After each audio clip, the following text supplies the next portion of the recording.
So this is the image that we drew, or that I drew for you guys on the whiteboard on Zoom the last time that we were together. This is a very rough sketch of the nephron. Just to review here, the nephron includes a couple different things, right? So it includes the blood vessels, right? So there are two different capillary beds. We have the glomerulus, and then we have the peritubular capillaries and vasa recta. Peritubular capillaries go around the DCT and PCT. Vasa recta goes around the loop of Henle, or Henle's loop, or the nephron loop, whichever one you want to call it. So the blood vessels are part of the nephron. The other part of the nephron is the renal tubule, and the renal tubule is divided into Bowman's capsule, here kind of acting like a catcher's mitt for the filtration process, proximal convoluted tubule, where we reabsorb the overwhelming majority of stuff that we just filtered out of the blood. And when I say reabsorb, I mean stuff coming back into the blood from the renal tubule here. The filtrate essentially is going to become the urine. And so anything that is left in that filtrate by the time it gets all the way down here to the collecting duct is your urine. Okay, so if we want stuff back into our body, we need to reabsorb it out of the tubule and into the blood. Okay, today we're going to talk about this nephron loop, or loop of Henle. Okay, and this is really functioning in the reabsorption of water and salt. The distal convoluted tubule reabsorbs and secretes any last minute stuff. This is very much under hormonal control, as we'll see. And so lots of the hormones that we talked about earlier this semester, like aldosterone, like ADH, all of those are going to come into play right there. Okay, and then finally, the filtrate is going to drain out and into the urinary bladder. Okay, so we're going to add to this today, starting with talking about the loop of Henle here. Okay, any questions about this before we continue? All right, so the filtrate, after it has flowed through the proximal convoluted tubule, is going to descend into the renal medulla via the loop of Henle, or Henle's loop, or the nephron loop, right, whatever you want to call it. And so there are two different limbs of the loop of Henle, and each are named for the direction in which the filtrate is flowing. All right, so first and foremost, after the PCT, filtrate flows down, it descends into the renal medulla, flips around, and then ascends back up into the cortex and into the distal convoluted tubule. These two limbs are really close together. Of course, in my drawing, and a lot of drawings that you're going to see, the limbs are separated out pretty far apart, but that is just so that we can see what's happening in each one of those limbs, right? In reality, they're right next to each other, and so what one limb does is going to affect the other limb. The flow of filtrate is opposite in these two limbs, right? So flowing down and flowing up, and that is called countercurrent. So opposite flowing of filtrate in these two very close together adjacent limbs. And that's actually going to become important to us because, it's going to become important to us in the countercurrent multiplication system. Okay, so the fact that they're flowing in opposite directions is the countercurrent part. The multiplication part of the system is the functional component, right? So what is it doing? What is the structure essentially? Filtrate is flowing in opposite directions. What is that doing? Why is that important? Well, it multiplies the effect. Okay, so in this case, what we're going to see is the actions of the ascending limb are going to essentially multiply or very substantially increase the actions of the descending limb right next to it. And so together, these two limbs are responsible for creating a concentration gradient in the renal medulla, right? So last class, we talked about how the renal medulla starts out, right, way up here by the cortex at 300 milliosmoles. The units aren't terribly important for us, but what is important is the relative numbers, the relative concentrations here. So starts out at 300 and then increases in concentration, right? So saltier and saltier and saltier and saltier all the way down as this loop of Henle gets deeper into the renal medulla. Okay, and so what's actually responsible for that increasing concentration of salt are the loops of Henle. Okay, and so that concentration is going to be what enables the production of highly concentrated urine. Okay, so the loop of Henle's function is to concentrate the urine, that is, to reabsorb as much water as physically possible. More water stays in your blood, so less water comes out with a wash, right? Less water is in your urine. Okay, so let's watch a video here on the loop of Henle. I really like this. It's really clear and shows the concentrations of the different fluids and the extracellular fluid all at the same time. Remember that this is the countercurrent multiplication system, and its function is to increase the concentration of the urine by reabsorbing water. So let's take a watch. In theory. Hiya, welcome to Biomed Sessions with me, Ruse. Today we're going to be discussing the loop of Henle and the way it helps to concentrate urine in the kidneys. The loop of Henle is found between the proximal convoluted tubule and the distal convoluted tubule in the nephron. There are actually two types of nephron in the kidney, cortical and juxtamedullary. This happens to be a juxtamedullary nephron because of its long loop of Henle and the fact that it dips down into the medulla of the kidney. This type is well suited to the role of helping to concentrate urine. As discussed in my function of the nephron video, filtrate moves through the tubules and eventually exits the collecting duct as urine. But what we want to know is, why does the concentration of filtrate increase as you go further down the loop of Henle? Osmolarity is the concentration of a solution, often expressed as milliosmoles per liter. Filtrate in the proximal convoluted tubule has an osmolarity of 300 milliosmoles per liter, the same as the surrounding interstitial fluid. This means that the filtrate is isoosmotic with its surroundings, but it's a very different story in the loop of Henle. Let's zoom in. Let me give you a brief recap of what happens here. But if you want more details, including information about permeability, do go back and watch my previous video. Okay, so in the thick ascending limb, sodium ions are pumped out and negative ions such as chloride follow, making the medulla a quite concentrated and salty region. Water leaves passively from the thin descending limb because of the surrounding salty environment, and as the water leaves, the filtrate in the descending limb becomes significantly more concentrated.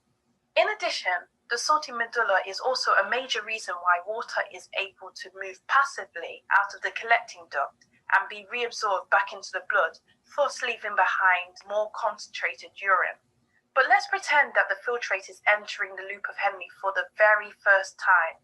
Naturally, because the filtrate is coming from the proximal convoluted tubule, it will have the same 300 milliosmoles per liter osmolarity and be isoosmotic with the interstitial fluid. However, this situation is not ideal for creating concentrated urine.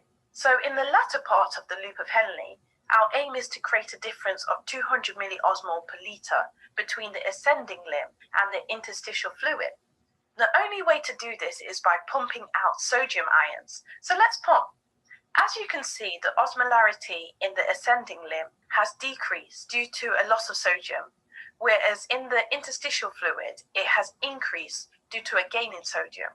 And if you look closely at the values, you will see that we have achieved the 200 milliosmol per liter difference, otherwise known as a gradient. But what's happening with the descending limb? Here the filtrate needs to equilibrate, meaning that the water will leave passively until the filtrate in the descending limb reaches the same osmolarity as the interstitial fluid. Time to equilibrate. Note, equilibrating does not change the osmolarity of the interstitial fluid. Filtrate moves through the nephron continuously, but I'm going to break this down into steps for you. Let's advance the fluid in the loop of Henle. When brand new 300 milliosmol per litre filtrate enters the descending limb from the proximal convoluted tubule, the filtrate already in the loop of Henle is pushed further along. Bringing back our values for the interstitial fluid, we see that our gradient has been messed up, so we need to re-establish that ideal 200 milliosmol per litre difference. Let's pump out some sodium ions. Okay, although the values vary, there is still a difference of 200 at all levels, so we're content. Now to equilibrate the descending limb with the interstitial fluid and advance the fluid in the loop of Henle a little. Lo and behold, the gradient is messed up again, but we know what to do. Let's pump and establish that 200 milliosmol per litre gradient, equilibrate to match osmolarities, and advance the fluid. Okay, one more time to get the point across. Our gradient is messed up. Pump out sodium to restore the gradient, and equilibrate. Alright, so looking at our values for the interstitial fluid, we can see that the osmolarity increases the deeper you go into the medulla. As all that pumping and equilibrating continues, we eventually reach a maximum concentration of around 1,200 milliosmols per litre. The entire process that I have just described is called countercurrent multiplication. Countercurrent because the filtrate flows in opposite directions in the limbs of the loop of Henle, and multiplication because this countercurrent flow enables the effects of the gradient to be increased, i.e. multiplied. So in summary, the loops of Henle of juxtamedullary nephrons are involved in the process of countercurrent multiplication, which enables the interstitial fluid to become more concentrated, i.e. increase in osmolarity the deeper you go into the medulla. The high concentrations in the medulla facilitate the passive movement of water out of the collecting duct and result in more concentrated urine. Okay, hopefully this tutorial was helpful to you. Okay, so yes, hopefully that was helpful to be able to visualize both the countercurrent as well as the multiplication portions of this story here. And so let us further break it down, and then I'll add it onto the diagram that we just made, or that we made on Friday and we're going to add to today. As Ruse was saying, there are the two limbs of the loop of Henle. One thing that she didn't mention, although it was somewhat implied, is that the ascending limb of the loop of Henle is impermeable to water. That is, there are no aquaporins within the membrane of the ascending limb cells, and therefore the only thing that can pass is sodium and chloride, of course, but not water. Okay. In the ascending limb, we have the movement of sodium, right, so that we can create a concentration gradient. So we can change the extracellular fluid around the tubule to be more and more and more concentrated as we go deeper and deeper, well, at this side, deeper and deeper into the medulla. Okay. Ruse mentioned that there are pumps in the thick portion of the ascending limb. And so I want to elaborate on that just a tiny bit. We have the thick portion and we have the thin portion. Essentially, in the thin portion, there is already enough of a concentration gradient established that we can actually just open up sodium channels to allow sodium to flow out of the filtrate into the interstitial fluid, and therefore become less and less concentrated.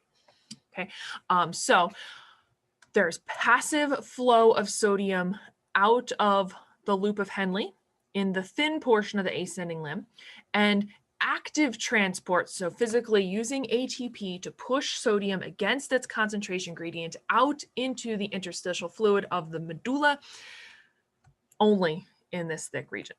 Okay, that distinction between the thin and thick portion isn't the most important component to this story. What is important is that the ascending limb of the loop of Henle is impermeable to water, and it is permeable to sodium.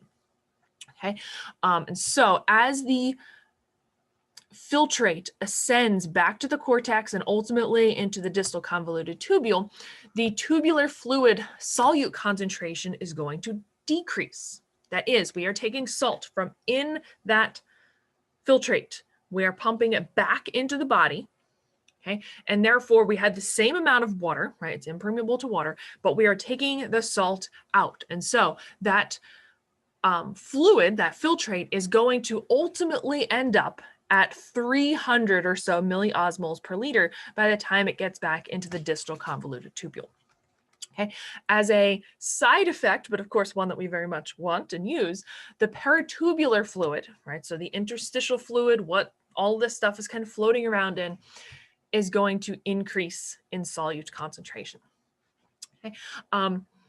And so the actions of the ascending limb are going to not only establish it and just kind of leave it alone, but they are going to maintain this osmotic gradient from 300 up here, getting more and more concentrated to about 1200 way down here. Okay. So let's add that in. All right, so the ascending limb, right, on the thin portion, we simply have channels, right, which are going to allow sodium to flow passively with their concentration gradient out into the interstitial fluid. Okay. This, of course, decreases the concentration of the filtrate as the filtrate continues to ascend back towards the cortex. Okay. Ultimately,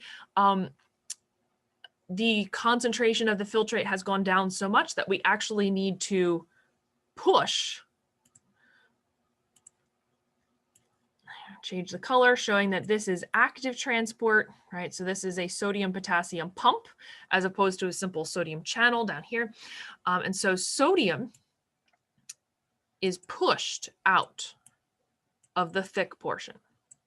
Okay, again, the distinction between active and passive here is not the critical thing that we need to think about.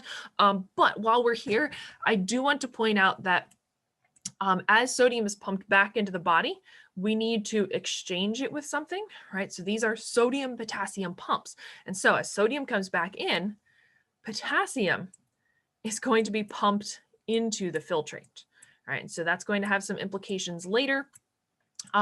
Essentially, whenever we are reabsorbing water, we need to reabsorb sodium. Every time we reabsorb sodium, potassium goes out with the wash. So there is this exchange of sodium and potassium.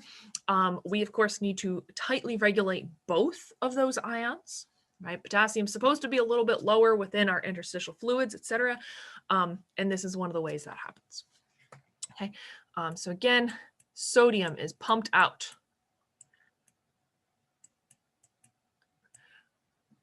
And so by the time the filtrate gets back into the DCT, it is approximately 300 milliosmoles per liter once again. Okay. Does that make sense? Hopefully. All right. And so the descending limb. The descending limb is pretty much opposite to the ascending limb, right? The ascending limb is impermeable to water, but very permeable to sodium. The descending limb is permeable to water, but impermeable to solutes like sodium. Okay, so here we can see that there are, change the color again, there are implied channels, right? So these are aquaporins allowing water to flow with its concentration gradient. Remember that the ascending limb just established this gradient, right? And so as long as we have aquaporins, which we do in the descending limb, water is going to follow the salt, right? We never actively pump water. We never push it anywhere. We simply create a concentration gradient and allow water to flow with its gradient. Okay, so water is going to be reabsorbed, right? And essentially there are still just as many ions, there's still just as much salt left over in this filtrate. And so as we take the water away and we leave the salt behind, this filtrate is going to become more and more and more concentrated as it dips farther into the renal medulla. Okay, so what we can see here is that we are reabsorbing a significant amount of water simply by pumping some sodium in this side. Okay, does anyone have any questions about that? Okay, so let's add that to our little diagram here. water is going to be reabsorbed only in the descending limb. Okay, so reabsorbed and reabsorbed. Okay, and again, the difference between the thick and the thin portions of the descending limb are not critically important for our understanding. Okay, what is important is that the ascending limb pumps sodium out of the filtrate into the renal medulla, establishing a concentration gradient, which is used by the descending limb, which is very permeable to water.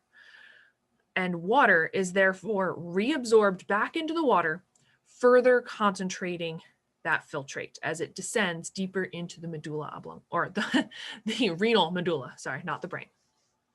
Okay, so that seems to be a really important concept and something you should be prepared to write about in a short open-ended question or identify in a multiple choice question, right? Hint, hint, nudge, nudge. Okay. The other thing that the video, that Ruse's video is talking about, was different types of nephrons. And in fact, we have nephrons that remain entirely or virtually entirely within the renal cortex. Okay, so this is a cortical nephron here. We can see the loop of Henle barely even dips down into the medulla at all. And in fact, most of our nephrons are cortical nephrons. So what that means is that the human body isn't really worried too much about the lack of water, right? So to compare, there are kangaroo rats, for example, that live in the desert entirely. They might take a sip of water like once a week. So hardly any water is available to them. And so kangaroo rats, of course, really don't want to urinate much at all. We as a kangaroo rat wouldn't want to get rid of that very precious sip of water in our urine. And so kangaroo rats would have a lot of these juxtamedullary nephrons, which dip way down into the renal medulla. Right? And so they want to reabsorb every single water molecule they possibly can because they just don't know when their next drink of water is going to be. Okay, and they have some other mechanisms too, and that's beyond the scope of this class, as you might imagine. But I want to point out that most of the human nephrons remain pretty much entirely within the cortex. About 15% of our neurons are juxtamedullary nephrons. They dip down into the medulla and they highly concentrate the urine. Okay. The other thing that I want to note is that everything we've talked about so far is going to happen no matter what, right? So all of the reabsorption of stuff from the PCT, all of the reabsorption of water and sodium in the loop of Henle, all of that is going to happen no matter what is occurring in our body, no matter what the needs of the body are at the time. So this is called obligatory water reabsorption, okay? So it's going to happen no matter what. These structures, the PCT and the loop of Henle, don't stop and ask, is our blood pressure too high? Is it too low? Like, should we reabsorb more or less water? No, these things are going to happen all the time, no matter what. Okay. And so the distal convoluted tubule is going to be the first structure that the filtrate enters that does stop and ask what's going on with the rest of the body. Okay, so the distal convoluted tubule receives filtrate that's pretty much a small portion of the filtrate that we originally made, right? So about 15 to 20% of the initial filtrate that we made within Bowman's capsule and the glomerulus is going to remain, right? That's all that's left after we reabsorbed so much other stuff. And so here is where we can say our blood pressure is too high or it's too low. We need to reabsorb more water or we need to pee out more water. Okay, we have too much calcium, we need to pee it out. We don't have enough calcium, we need to reabsorb it, right? So all those different things are happening in the distal convoluted tubule and to an extent, the collecting duct. Right? And so we call the DCT and collecting duct facultative. Okay, so they stop and ask permission from other hormones of the body, other systems of the body, in fact, to see how they should proceed. So let me add that part in and then we'll go back to that other slide. Right, so from this point over is obligatory, right? No matter how high or low your blood pressure is, your ion content, your pH is, all of these things, PCT and loop of Henle, and the renal corpuscle are all going to do the same thing no matter what, but the DCT and collecting duct are facultative, right? We can change what they do based on the needs of the body. All right, so what are some of the things that the DCT can do? The DCT is very good at secretion, right? So any last minute stuff that is stuck in the blood that wasn't filtered out, that wasn't exchanged in the PCT or loop of Henle, we can play with here, right? So we can see that toxins and drugs are going to be secreted from the blood into the filtrate in the DCT, right? We decide in the DCT, like, we don't need these things. We need to get them out as quickly as possible, because the longer they're in the blood, the longer they're going to have an effect on our tissues. And so these things have specific ion channels that, of course, push them out of the blood, right, or allow them to flow out of the blood, depending on which one we're talking about, and ultimately into the filtrate. Remember that the tubular fluid is the filtrate. This is essentially your pee. Okay, at this point, it more or less is. Okay, the other thing that's happening here is that we can change how much sodium, for example, we reabsorb into the body with the hormone aldosterone. Right, so we are coming back to that renin, angiotensin, aldosterone system. This is where the aldosterone is actually going to function. Okay. As we can see, there are a series of sodium-potassium pumps, right? So bringing sodium back into the body, so reabsorbing sodium, but as I mentioned a moment ago, the compromise for this, right, the other side of this coin, is that potassium is released into the filtrate, right? So we have more potassium in our urine if we are reabsorbing more sodium from the urine and into our blood. Okay, so aldosterone actually changes how many of these sodium-potassium pumps are present within the walls of the distal convoluted tubule.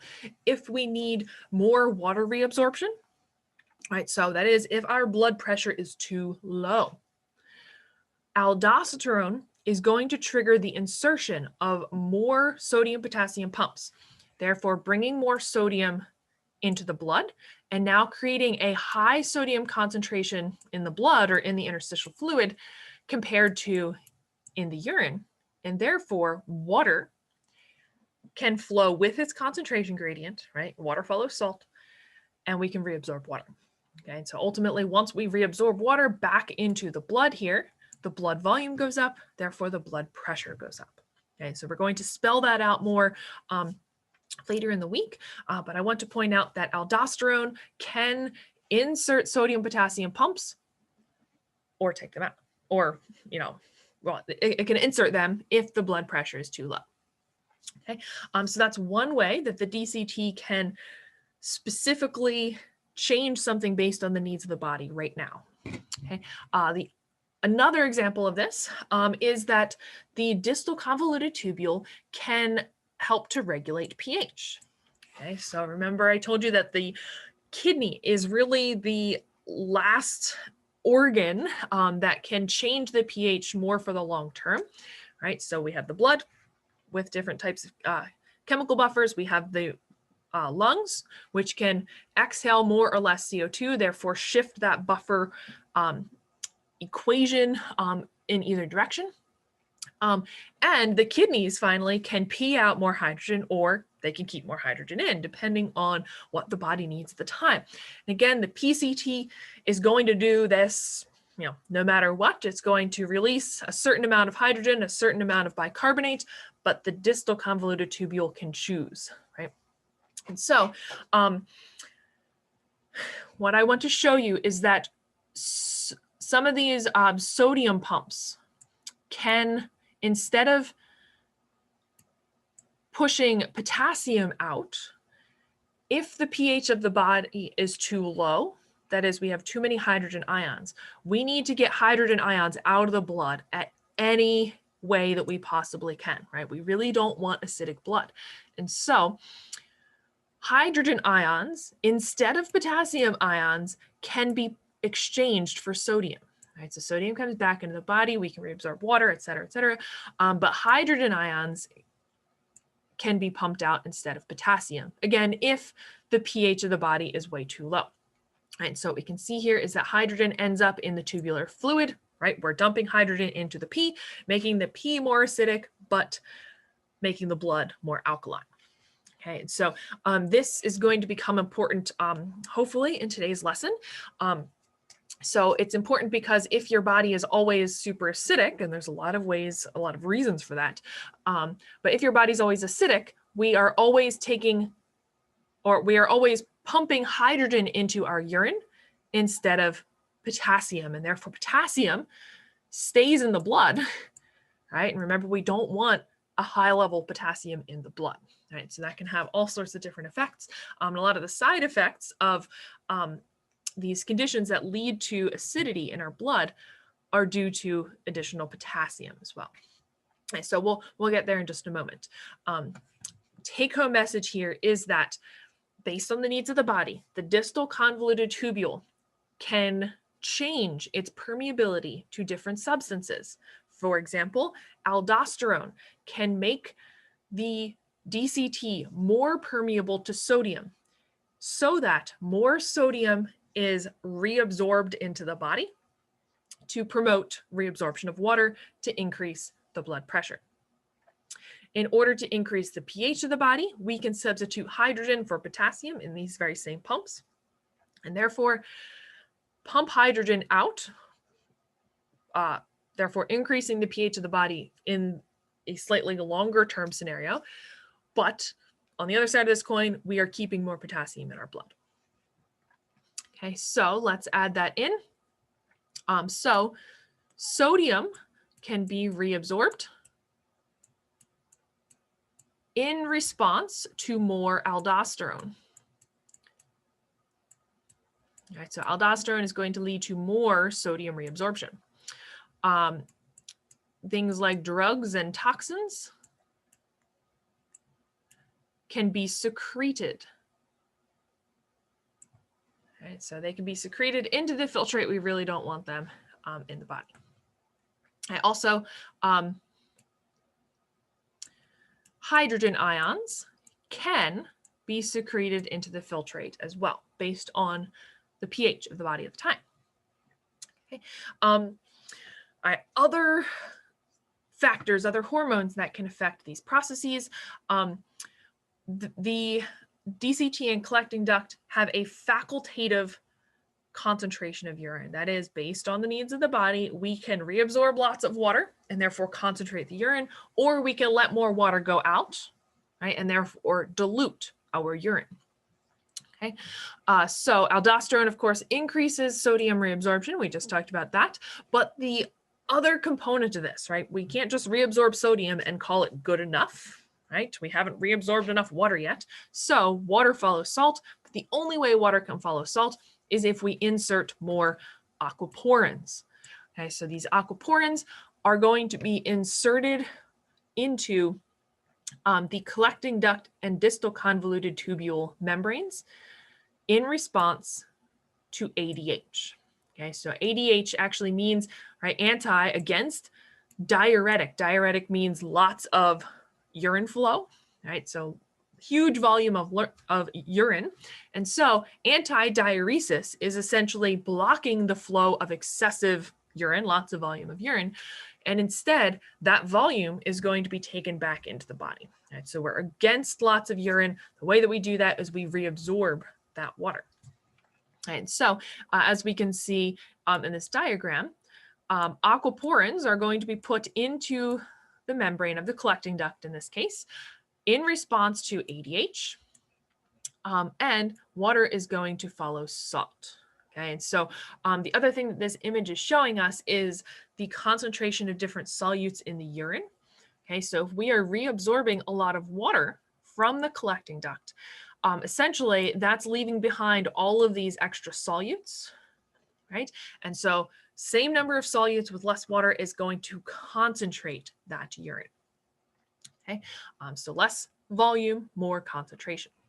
Okay, some other examples here, PTH, right? We've talked about parathyroid hormone. I did in my A&P1 class, and we talked about it earlier with the endocrine system section. PTH is going to increase the amount of calcium that remains in your blood. Okay, so how do we do that? Well, of course, we are going to add calcium channels to the DCT. All right, so calcium is going to be reabsorbed out of the filtrate and into the blood in response to PTH. Okay, so let's add that as well. Calcium is going to, calcium 2 plus, is going to be reabsorbed in response to PTH. Okay. ADH is going to add more aquaporins and therefore allow water to follow its concentration gradient and be reabsorbed back into the body. Okay, so these again are all facultative. There is a hormone. It leads to a change in the cells of the DCT and collecting duct in a way that is going to increase or decrease the reabsorption or secretion of different substances. Right? PTH is calcium, aldosterone is sodium, ADH is water. Okay. All right. Any questions about that? I know that can be a little bit confusing. Right. So after all of this kind of like playing around with the filtrate versus the blood, we produce urine with certain characteristics, right? And those characteristics can tell us a lot about what is going on with the body. So the normal volume of urine is about a little bit over a liter a day, so like 1,200 milliliters per day. Of course, this is different depending on how much water you're consuming, how much you're exercising, like all these different factors come into play. Generally, the osmotic concentration is at about 1,000 milliosmoles per liter. So what that indicates to us is that we are pulling out a lot of that extra water, right, from the collecting duct here to make sure that we don't just pee out all the water that we just drank in, that we just made in our body. We want to keep all of that in our body. And so we concentrate the urine as it descends out of the kidney, or out of the collecting duct and ultimately on its way to the kidney. Okay, generally the pH is a little bit on the acidic side. Right, but this, of course, is very variable, again, depending on what's going on with your body. The specific gravity is another way of measuring the concentration, right? And we're going to see a little bit of that in the lab, I hope, if I can video these things to a legible degree for you guys on Wednesday. Let's see, water content, right? It's still mostly water, but it is a lot more concentrated than the rest of our body's fluids. The color is generally a clear yellowish, but of course, the more concentrated your urine is, the darker in color it's going to be. The less concentrated your urine is, the lighter in color it's going to be. And so you can look at the color of your urine to figure out how hydrated you are. Right? So if you're taking in several liters of water a day, you are going to urinate out most of that water. Okay. Also, I want to point out that the bacterial content should be none, right? There should be nothing living in your urine. It does not contain bacteria until it exits your body. So sometimes bacteria can live at your urethral orifice, so where the urethra allows urine to exit your body. So that's generally where bacteria would come from if it is in your urine, but generally your urine should be sterile. If it is not, that means you have a bacterial infection in your urine. Okay. All All right, I also want to point out this image is summarizing to a large degree exactly what is being reabsorbed versus secreted in all of these different places within the renal tubule. Okay, so definitely a nice summary for you guys as you proceed forward to study. Okay, another way of looking at this, again, you should be thinking about the concentrations relative or of the filtrate relative to the extratubular space.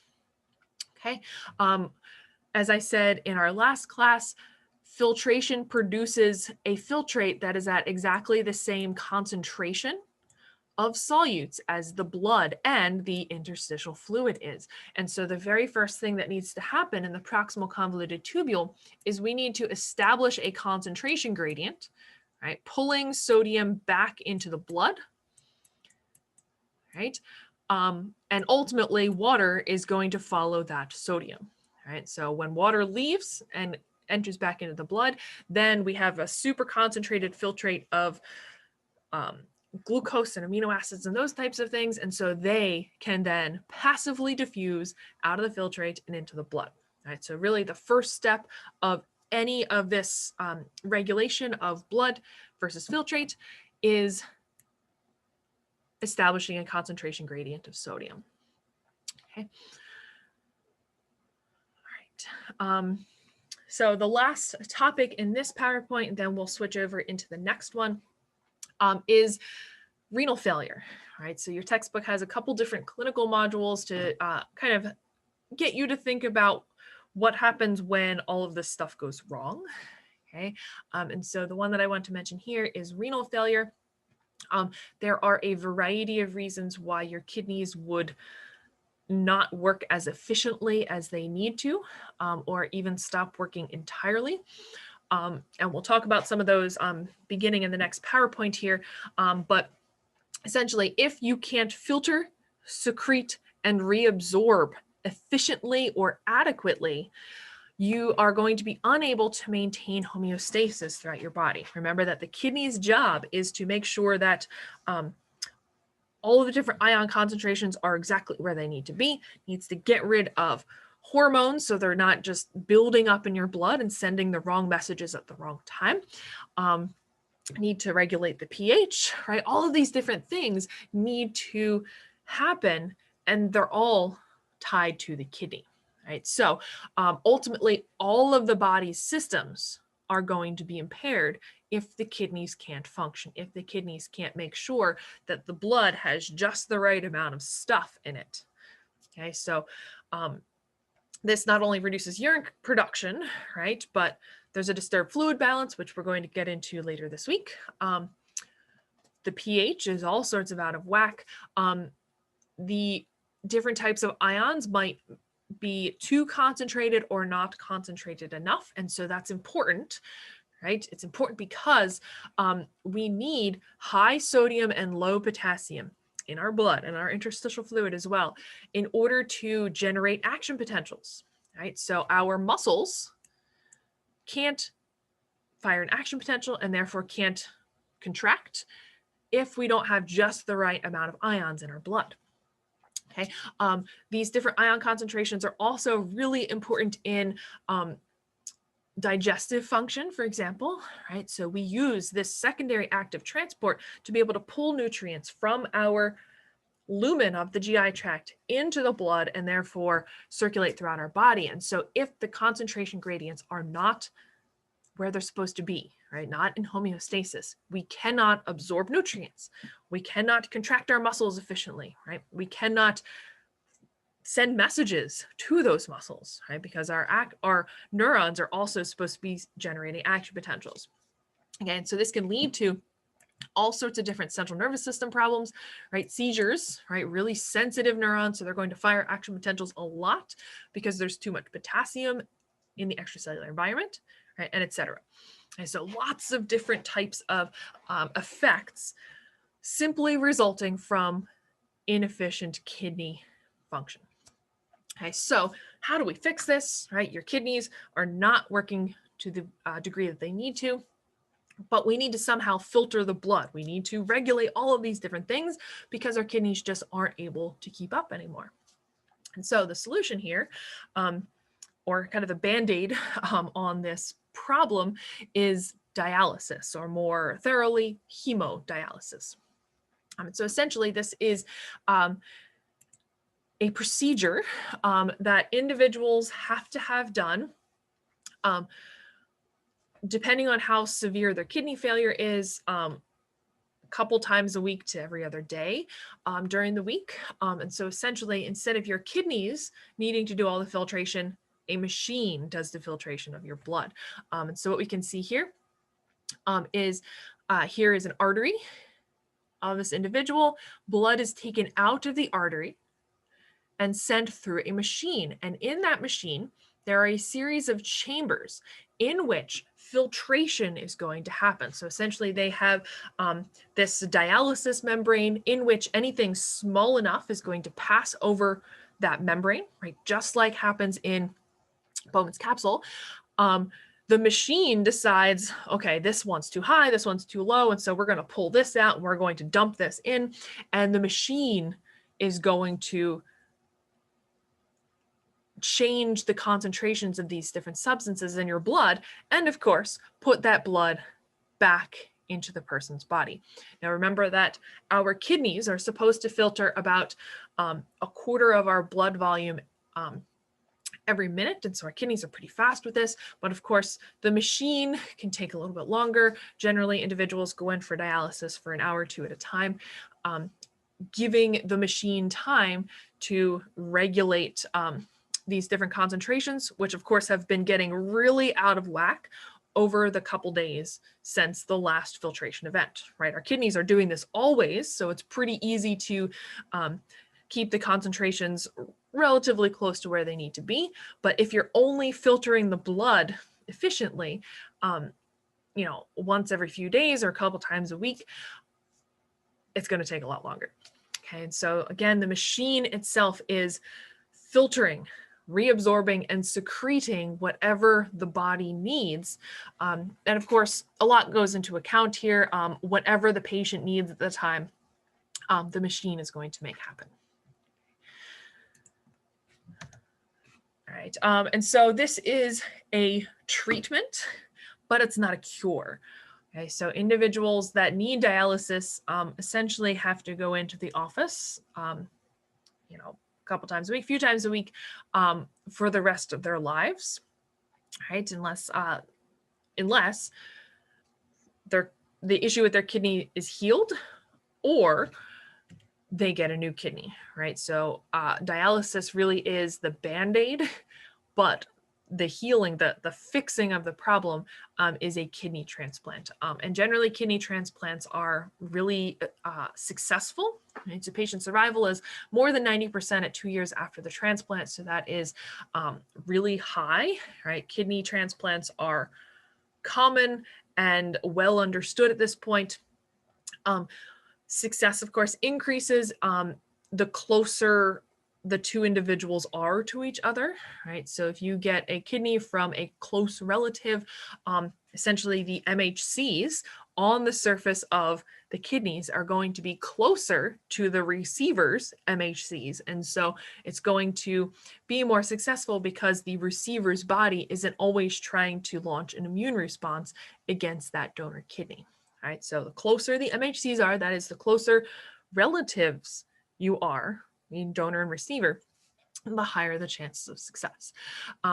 However, even if you get a kidney from your sibling, you are still, you still need to take immunosuppressive drugs to make sure that your body does not attack that transplant. And so hopefully you guys are enjoying the extra credit, right? Learning a little bit more about COVID-19. I do want to mention just one thing. Even if a vaccine comes out soon, right, which there may be some evidence that vaccines are on the way, the end is near for them, for their development, that is. And so it is critically important to have as many people who can take the vaccine actually take the vaccine, because we need to get to that point of herd immunity, which is generally over 90% of the population having the vaccine or being exposed to the virus before, and therefore making antibodies and making memory T cells that recognize that virus. There are some individuals which cannot take vaccines, right? So individuals who got a kidney transplant or a heart transplant or anything, any kind of transplant, those individuals are taking drugs to suppress their immune system for the rest of their life, right? And so these individuals cannot get a vaccine because we are purposely pushing their immune system down so they don't reject the transplant. And so it's important for the rest of us who have active and healthy immune systems to take a vaccine so that we don't get the virus and pass it on to these individuals, right? And again, we need to have like over 90% of the population that is immune to the virus before life as usual, life what it used to be, can resume completely. All right, so just wanted to throw that out there for you. Are there any questions about any of that before we jump into the next one here? All right. So the next PowerPoint. In this PowerPoint, I'm going to be kind of taking a few concepts from two different chapters. Chapter 24 is the kidney chapter. Chapter 25 is the fluid and pH balance chapter. And every textbook I've ever seen splits these apart, and I used to split them apart, but there is just so much overlap here. In order to maintain homeostasis, we need to have functional kidneys. And so I'm going to put them together. Here are the chapter sections if you are looking at the textbook as a supplement to our discussions here. This is where you can find this information. And again, urinary physiology and maintenance of homeostasis go hand in hand. So these are the first few topics that we're going to talk about, looking at how the kidney, specifically the nephrons, can actually lead to homeostasis in these ways. We'll talk about the transport maximum and talk about diabetes, right? I've alluded to it so many times since the beginning of the semester, but now let's finally see what it is, okay? And some of the side effects that can be caused by it. The acid-base balance, gonna wrap this up once and for all. Chemical, respiratory, and finally urinary. Okay, and then talk about the different types of disorders. Okay, many of you talked about pH balance in the respiratory system in your Flipgrid videos. Here we're going to expand upon that just a little bit. Okay, so the transport maximum. Okay, transport maximum is a value, a measurement of essentially how many channels and pumps are within the membranes of different parts of the nephron.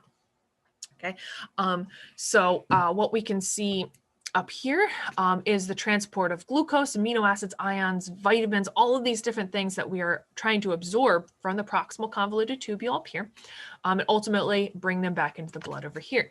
Now, reabsorption, for example, is limited by how many of these channels and pumps we actually have in the membranes.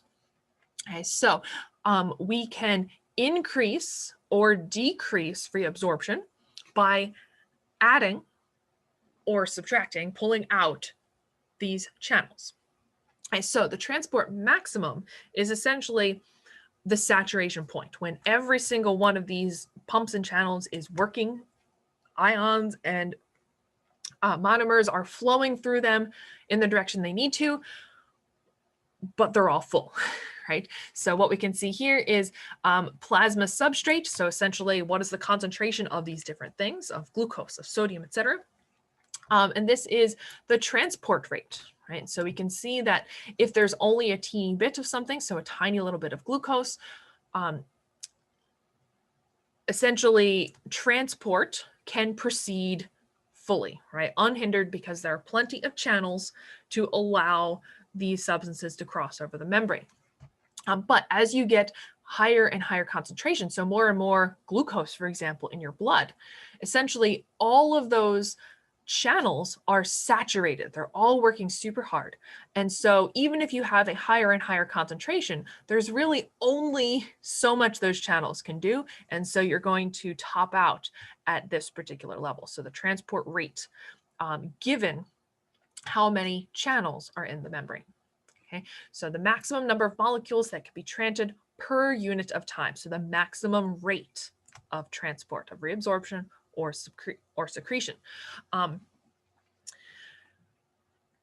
right, so let's talk a little bit about glucose. Okay, in a normal individual, right? So a normal individual that has a functional pancreas, whose insulin receptors around their body are still sensitive to insulin, and therefore we can pull glucose out of the body or out of the blood after a meal, right? So a normal healthy individual. Filtration occurs within the renal corpuscle, right, from the glomerulus into Bowman's capsule here. Certain concentration of glucose, right? So probably about 100, right? 70 to 100, depending on, right after a meal versus not. And the glucose transport, right? So the reabsorption of glucose into the body, into the blood, in the proximal convoluted tubule, which is what this is representing here, is going to be complete. Essentially, the transport maximum of glucose is sufficient when your blood sugar is normal. Okay, so we can see that the filtrate, right, which is this here, doesn't have any more of these little blue dots, which represents glucose, once the filtrate leaves the proximal convoluted tubule.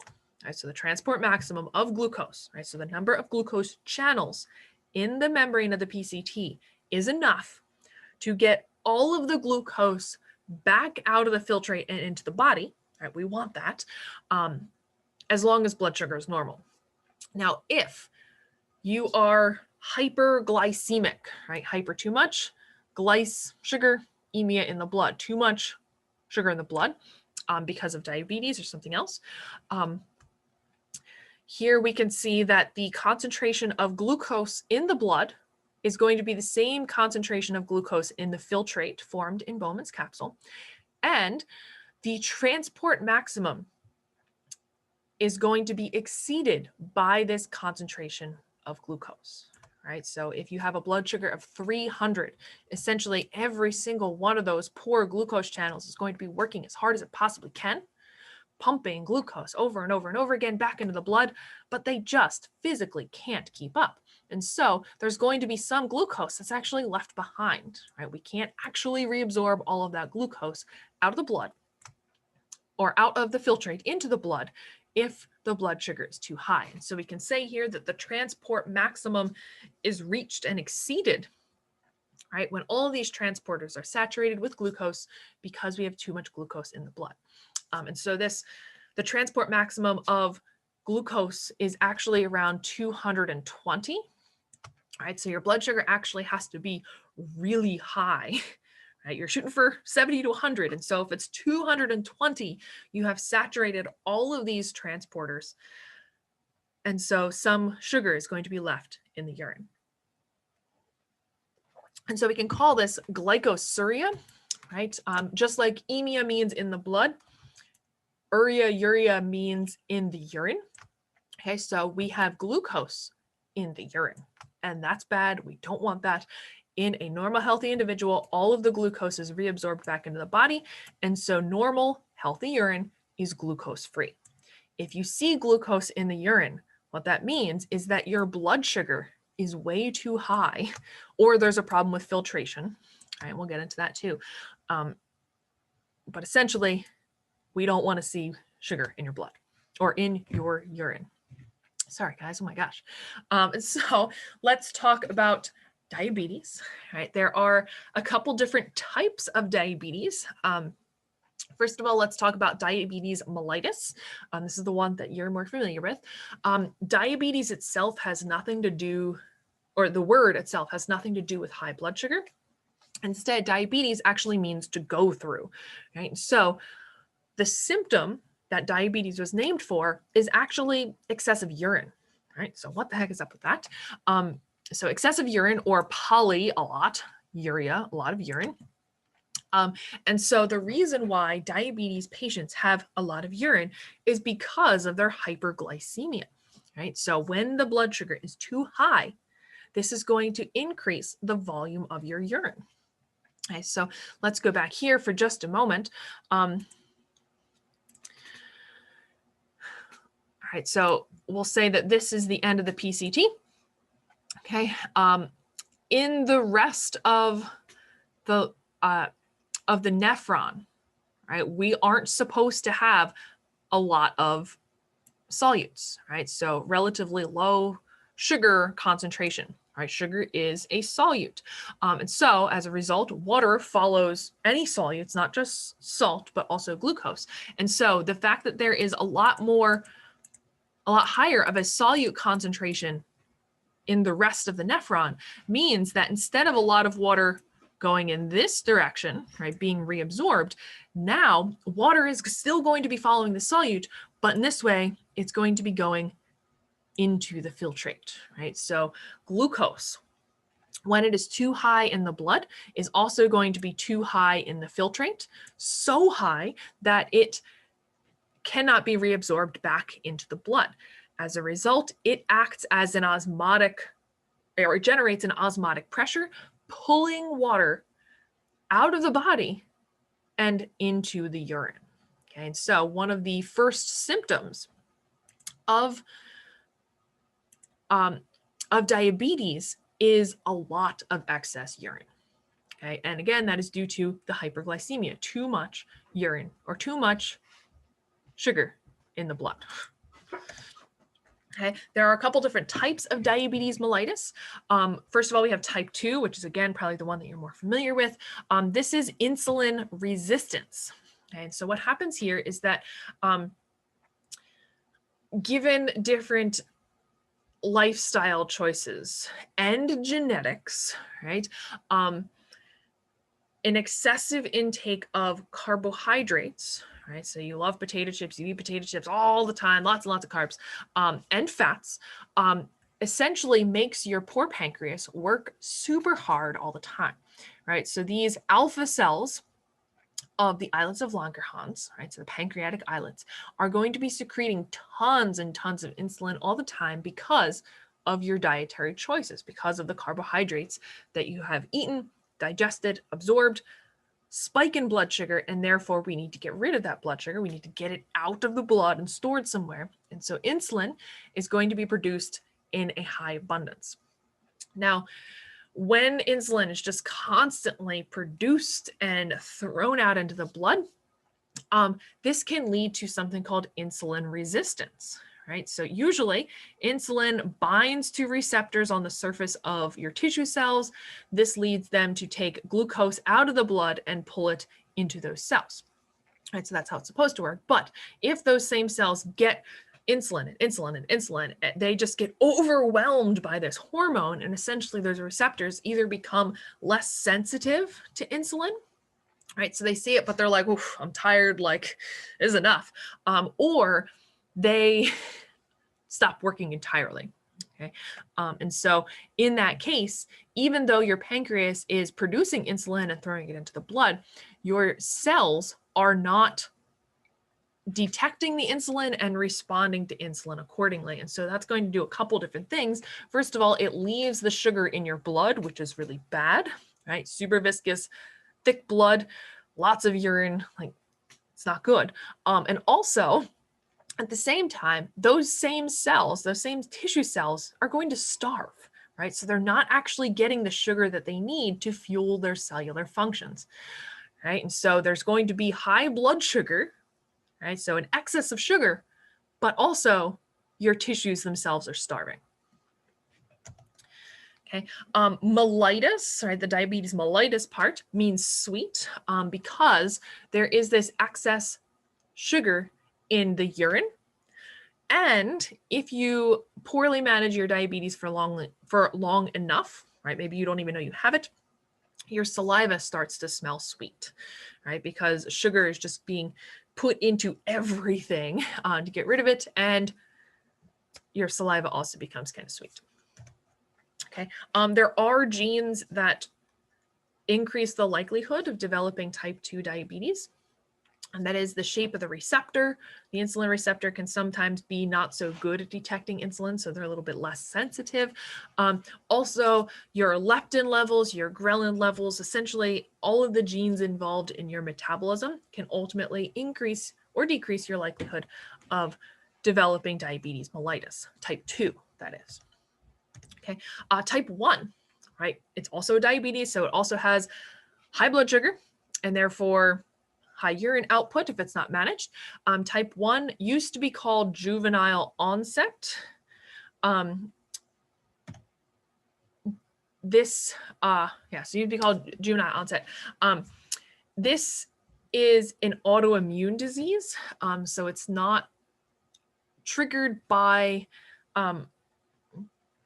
your lifestyle. Instead, it is your own cells not being able to recognize that the beta cells of the pancreas, right, so are your own cells. And so your immune system destroys the beta cells, and therefore without these cells, we have less insulin. Without enough insulin, without enough insulin, your blood sugar is going to spike and your tissue cells are going to starve. There is a minor heritability component to this as well. But this has nothing to do with your metabolism and everything to do with your immune system. So if you have alleles in your immune system that promote autoimmune diseases, you might be more likely to develop type 1 diabetes. Also, if you have another autoimmune disease, you might be more likely to get type 1 as well. There's also kind of a wild connection with different environmental risk factors. So if you've ever gotten mumps or rubella, not that I would expect you to have gotten these because, again, yay vaccines, right? These have been virtually eliminated from our population. But if you haven't been vaccinated and you got these things, it very much increases your chances of type 1 diabetes. And also if you drink cow's milk as an infant, as opposed to human milk or formula. And so again, kind of wild. To summarize here, here's a healthy pancreas. In response to higher blood sugar levels, insulin is released. Insulin binds to receptors on your tissue cells. Glucose is brought into those cells and it feeds those cells, right? So they're good to go. In type 1, your pancreas itself has been attacked by your immune system. And so the pancreas does not produce insulin. Therefore, your cells don't know to take glucose into them. And so again, your tissue cells start to starve, even though there's an excess of glucose in your blood. And finally, type 2, spike in blood sugar after a meal. So your pancreas releases insulin, but your insulin receptor is not sensitive. It's super tired because it's had to work so hard over time. You have different genetic factors that prevent this insulin receptor from binding to insulin. And so again, glucose cannot come into the cells and your cells are going to be a little hungry, right? So I want to end today with pointing out that without effective insulin, your cells themselves can't take glucose into them. So as far as your cells, your tissues are concerned, you don't have enough glucose, right? You're starving. And so in response to this kind of like starving tissues here, your liver is going to produce ketone bodies. Remember that ketone bodies are the liver's solution to starvation, right? Again, you're eating plenty of food, you have high blood sugar, like there's plenty of sugar in your body, but your tissues cannot actually take that sugar in. And therefore, as far as your liver is concerned, you're starving. And so they produce ketone bodies. This leads to high ketone bodies in your blood, so ketonemia.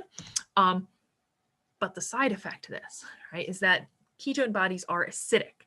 And so if your liver is pumping out lots and lots of ketones, right? I know there's a keto diet at this point, and people take ketones for whatever reason, which is just doesn't even make sense.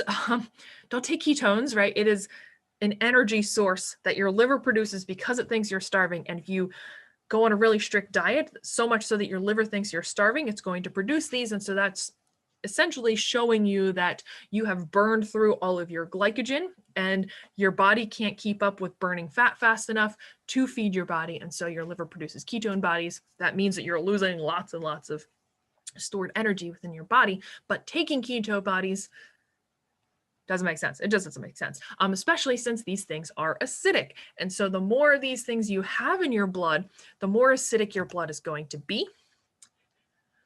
Fast forward a little bit. Remember that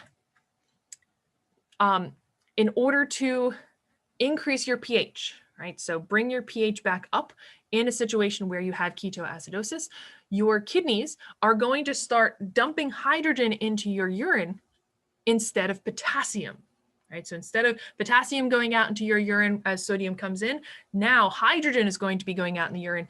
And so potassium stays in our body. And so now the potassium levels are going to start increasing as well, leading to hyperkalemia. So K for potassium, hyperkalemia in the blood. And again, as I said, if these ion concentrations are shifted to any degree, this is going to lead to,